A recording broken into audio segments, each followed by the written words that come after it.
কেউ আপনাকে গালি দিল, কষ্ট দিল, ইচ্ছাই কিংবা অনিচ্ছাই, উত্তর দিবেন না, চুপ করে থাকবেন, ধৈর্য ধরবেন। এই ধৈর্যটা একদিন আপনাকে সফলতা পর্যন্ত পৌঁছায় দিবে। কারণ আল্লাহ পাক কোরআনের মধ্যে বলছেন, ইন্নাল্লাহা মাআস সাবিরিন, নিশ্চয়ই আমি আল্লাহ ধৈর্য ধারণকারীর সাথে আছি। আপনাকে কোন একটা কথা বলল যেটা আপনার অন্তরকে আঘাত করেছে, আপনাকে কষ্ট দিয়েছে, যেটা আপনার সহ্য হয়নি। এতদিন আমরা কি করেছি? প্রতি উত্তর দিয়েছি, একটা বললে 10টা শুনেছি, ঠিক না?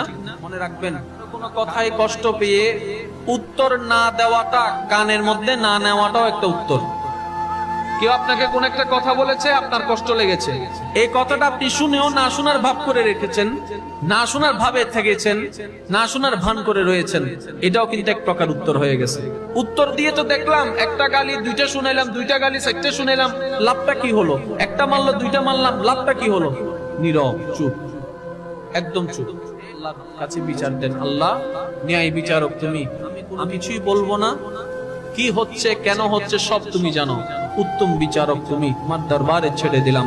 দেখবেন যে আপনার পক্ষ হয়ে সময় সাপেক্ষে আল্লাহ পাক উত্তম বিচার আপনার পক্ষে রায় করে দিবেন।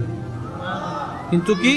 নীরব, বেশি কষ্ট লাগলে কোনো কথাই শুনো না শোনার ভাব করে থাকবো। একটা কথা মনে রাখবেন, কেউ যদি আপনাকে সারা দিনভর প্রশংসা করে, আপনি আসমানে উঠবেন না।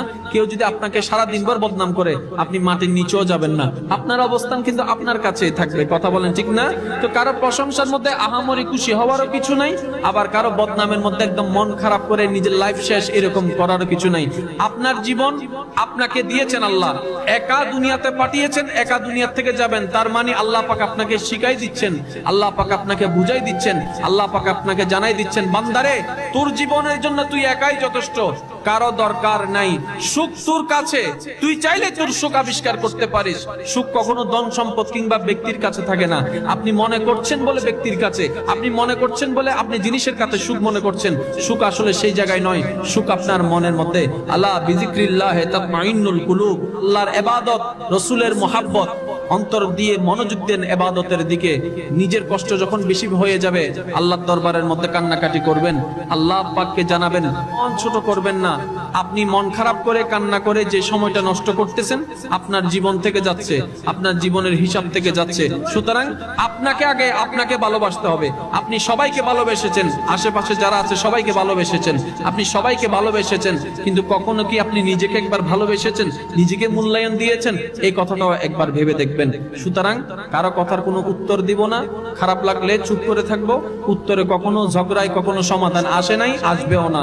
আল্লাহ পাক আমাদের সবাইকে মহাব্বতের জগতে বসবাস করার তৌফিক দান করুন। 1 মিনিট বাঁচবো, মহাব্বত নিয়ে বাঁচবো। ইসলাম শান্তির ধর্ম, মহাব্বত ছাড়া কখনো শান্তি প্রতিষ্ঠা হতে পারে। আসসালামু আলাইকুম। ভিডিওটি ভালো লাগলে একটি লাইক দিবেন এবং চ্যানেলে নতুন হলে চ্যানেলটি সাবস্ক্রাইব করে দিবেন এবং পাশে থাকা বেল আইকনটি প্রেস করে দিবেন। ধন্যবাদ।